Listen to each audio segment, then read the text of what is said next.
9 minutes before 8 as the nation comes to terms with lockdown 3. So many questions coming forward. Let's turn to a man hopefully who has the ability to answer all, if not most of them. I speak of Cabinet Office Minister Michael Gove, who joins me now. So yesterday lunchtime, we were hearing from senior members of the government it was perfectly safe for our children to go to their school. Yet last night, Mr Gove, as you and I sat down to our respective Scotch eggs, the picture changed. Why? Good morning. Hi, good morning, Nick. Well, you are right. One of the things that we have wanted to do throughout the pandemic is do everything possible to keep schools open. But yesterday, the four chief medical officers of the UK made a judgment that we had to move towards level 5, the highest level of warning, because the NHS was in danger of being overwhelmed. And so, reluctantly, but with a heavy heart and on the basis of the evidence, we felt that we had to go further in the restrictions that had already been announced and close primary schools. But why were they children ever allowed to go in the first place? Why wasn't the relevant advice sought on Sunday? Well, again, we follow the advice from the chief medical officers. It was already the case that a number of schools, secondary schools, had their opening delayed, and a number of primary schools in London and Kent and elsewhere in the southeast had their opening delayed. But we wanted to do all that we could in order to make sure that children had access to education, because we know that the best place for children to be in order to be taught and to learn is the classroom. And it was the very last resort. But the chief medical officer's advice came yesterday, and so we had to follow that. How supportive were you personally of allowing children back to schools yesterday? Well, I think the government approach has been right, which is to make sure you personally, Mr Gove. Yeah, no, I think it's right that children, wherever possible, should be in school. But again, faced with the clear evidence that the chief medical officers presented to us, we were left with no option. So the suggestion that you and Matt Hancock advised not opening the schools, but Boris Johnson sided with Gavin Williamson, your colleague, and decided to open schools, how true is that? Well, we take these decisions collectively and together. So we judged collectively together that it was right to close schools in London and elsewhere, but to seek to keep schools open in other parts of the country. But as I say, when the evidence was presented to us yesterday, when the figures were presented to us yesterday, then we had reluctantly and together to come to this decision. As a former Education Secretary, of course, you'll be keenly watching how much provision of kit there has been, laptops and whatever else. We've heard from a school in Hackney that needed somewhere in the region of 125 laptops, has been provided with 6 since March, was promised more in September, and yet has had none. I don't expect you to be across every single school. That's ridiculous, and indeed you're no longer in that brief. But you've not got enough laptops out. The Education Secretary and others, there's not enough laptop provision, is there, Mr Gove? We do need to do better in making sure that children can access remote learning. You're absolutely right. And if you be kind enough to let me know more about the individual school, then we will be in touch in order to do everything we can to help. And I will, and I'm grateful. But this is not as if this has been around for some time. Promises were made in September. Again, why have there not been more laptops made available, Mr Gove? Well, we have been working hard to source laptops, routers, and other ways of providing children with remote learning. Teachers have been doing a heroic job, but the government, you're right, does need to do more. There's been a global demand for the sorts of resources that people use in remote learning. That's an explanation, but it's not an excuse. We will have to do better, and I'll do everything that I can in my role, working with the people who procure things for the government to make sure that we can do better. It's a personal responsibility of mine. Well, I'm grateful to have you on the line, and thank you for that. Also, some questions being asked. We've yet to hear from your other key colleague, Chancellor Rishi Sunak, who, of course, promised last year that no one would be left behind. I'm quoting him directly. You're probably aware of an organisation called Excluded UK. If you're not, very briefly, they're making the argument, 2 to 3 million of them, that they have been left behind because they're company directors who pay through dividends, they're taxi drivers, they're driving instructors, personal fitness trainers. What is to be done for them? Why so much silence from the Chancellor, Mr Gove? Well, I wouldn't say there've been signs from the Chancellor, quite the opposite. I think that... Today, will we hear from him today? we'll be saying more today. The Chancellor will be saying more today about additional support that we plan to provide to business, yes. But what about those who've been, they would argue, Mr. Gove, and I think all accepted in March, it was brought in at 1,000 miles an hour, there were going to be gaps, and then it's been reviewed and reviewed and reviewed again. Are these excluded UK, are they going to be included in some sense or form later today or later this week? Well, I can't preempt the announcement that the Chancellor is going to make, but it is a specific package to help businesses through a very, very difficult time.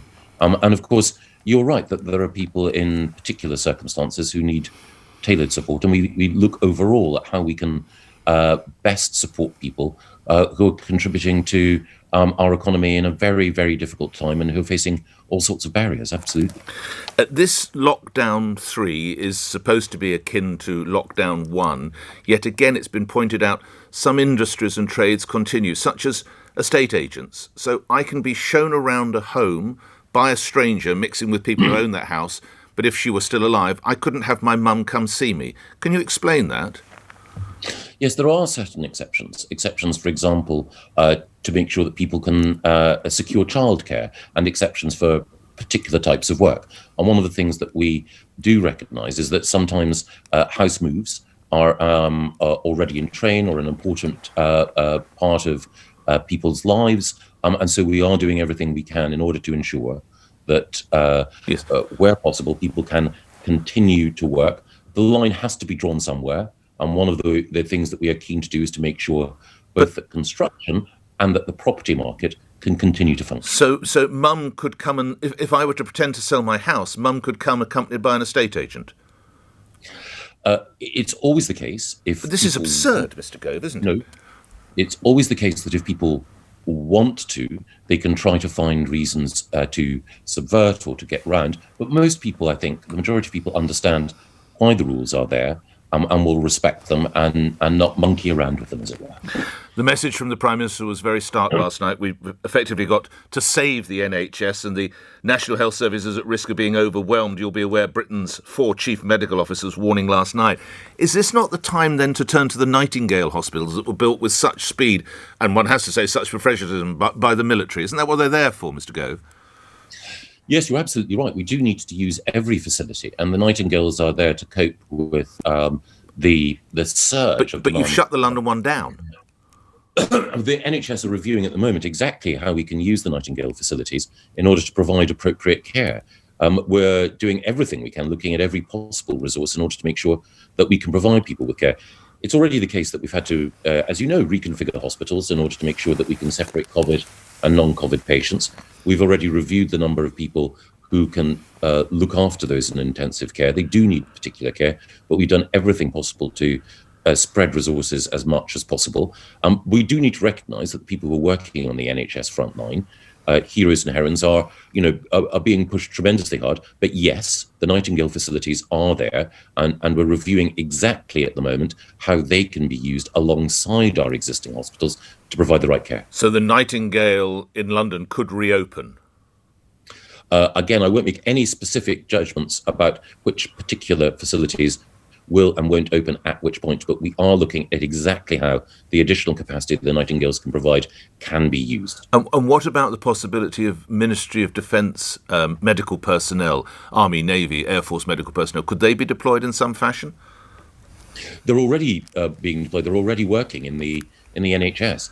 In my constituency in Surrey, Frimley Park Hospital, you have army doctors working alongside civilian NHS professionals anyway, but it's also the case that you have combat medics and others who are being deployed even now to support the NHS. And lastly, this is possibly the Kent strain, as it's been dubbed in the media. There is a suggestion that there is a new, even more virulent South African strain. Mr. Gove, is it time to shut the airports to incoming flights from South Africa? Well, I think we may need to go further than that in restricting international travel into the country, but we are reviewing that with the governments in Scotland, Wales and Northern Ireland, because we want to operate in a coordinated way. And I talked to the First Ministers of Scotland, Wales and Northern Ireland last night so that we can try to do as quickly as possible whatever is necessary to keep our ports and airports safe. So hang on, you know I'm going to come back on you on that. We might be closing our borders to incoming flights. Well, we want to make sure that they can be as safe as possible. So we're reviewing what the appropriate restrictions might be. But we have to move. I mean, you close the school in a matter of hours, Mr. Gove. One could argue if we're going to do it with airports, again, we need to hear you or the Prime Minister or whoever it might be, your colleagues in the transport department, make that announcement tonight. Well, certainly as soon as possible, but you'll appreciate that there are some journeys that do need to be made for vital commercial reasons to make sure that we've got drugs in our hospitals, food on our shelves, and so on. So it's not as simple as a blanket restriction. What it is making sure that we have the safest possible approach, and that involves reviewing how our ports and airports work, and more will be said. You're absolutely right. A little bit later. Okay, but lastly, can I just say it's likely that we might close flights from South Africa? Can I use the word likely? I don't want to get into the specifics of any particular nation, airport, airline. There will be an announcement a little bit later. All right, I'm grateful for your time.